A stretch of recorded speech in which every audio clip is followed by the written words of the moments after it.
friends, last time we were talking about how to identify our own bias, and we're going to be going into more depth in that in a future video. But for now, I want to just move on with these brief overviews and talk about how to get into the other person's bias and point of view. I wasn't exactly sure how I was going to go with that, but to talk about that, we need to just talk about what every single human is bound by. And one of those logical fallacies that we all fall victim to is our confirmation bias. Meaning, anything that I currently believe, or you currently believe, or anybody believes, is going to be automatically reinforced and assumed to be true with all evidence. For example, if you don't like a certain politician and you hear bad news about that person, you're more likely to just be like, of course, they're a terrible person. Why wouldn't they do that? But if you like a certain politician and you hear bad news about them, you're more likely to say, well, maybe they did this because of that or this, and you're going to give them the benefit of the doubt, and you're not really going to actually apply that negative news as negatively onto them because you have that previous bias that you like them, that they're a good person. And so we need to be aware of our confirmation bias before we can even talk to other people about their confirmation bias. One way to talk to people about their confirmation bias is to ask them very leading questions.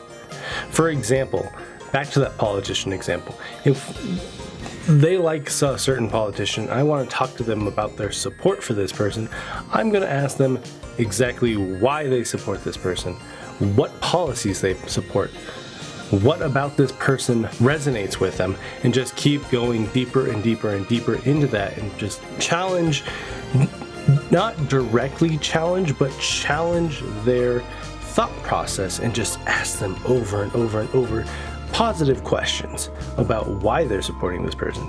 And make sure that your tone when you're talking to these people is positive, that you're not just attacking them. You don't want to attack them outright, especially if you're talking to somebody you disagree with, because those answers that they're going to give back, you're not going to agree with them. You already know where you stand, and so you don't want to immediately shut them down and be like, oh, really? That's what you think? Like, I can't even believe or understand where you're coming from, because seriously, if as soon as you go down that way, you're going to lose all the progress you've made, and you're not going to be able to effectively understand where they're coming from and why they're coming from there. It's very similar to a child telling a parent a story. And maybe that story involves that child doing something dangerous. If the parent immediately interrupts the child and is like, hey, you're not supposed to be doing that, the child is going to be resistant to giving out any more information to the parent, and slowly that will break away and deteriorate the trust. Well, with a stranger, it's just going to immediately plummet it, and you're not even going to make any progress if you challenge them and be like, hey, you're not supposed to believe that.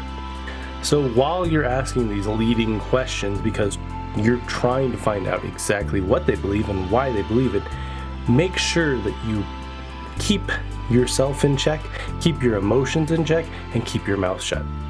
Just listen. All we're here to do is listen and understand what they're talking about. So ask those leading questions.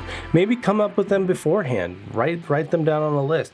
They could be anywhere from why do you believe this all the way down to when did you start believing this, at what age, and then ask them if and how their views have changed, because some people's change pretty drastically. Not everybody originally, to talk about the politicians again, not everybody has always been in their political party for their entire life. A lot of people switch back and forth, and they're like, well, now I'm this and now I'm that. And so it's key to just talk about and just try to get their story from them. That's really all we're doing. And when you understand their story a little bit more, then you can start to shift into their perspective. And that is a skill that is very hard to learn, and that's perspective shifting. And what you're going to do with this is just completely absorb that story that they've been telling you and embody it, live it, try to justify everything that they're saying. This is going to be extremely hard, especially if they're talking about stuff you morally disagree with the whole abortion topic that we've been alluding to this whole time. If they come out and they talk about something that you morally disagree with, it'll be extremely hard to justify that belief. But that's what you need to do to become a devil's advocate. You need to start to learn how to empathize with them and justify all of their actions.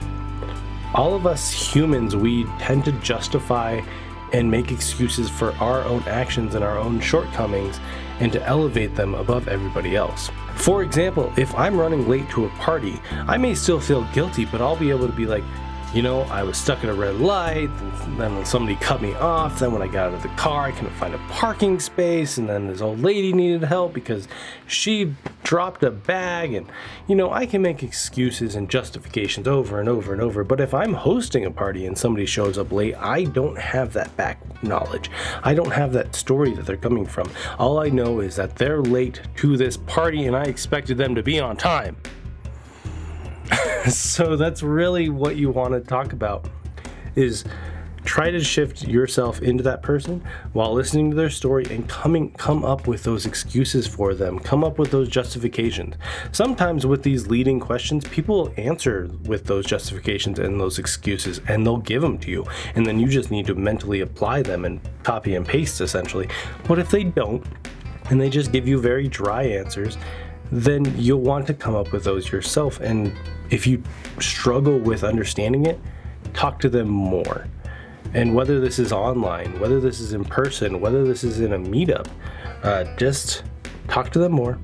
Ask those questions, and don't be afraid to ask those questions, but be afraid to attack them. Be afraid to use the negative tones. Be afraid to be like, really, that's what you believe?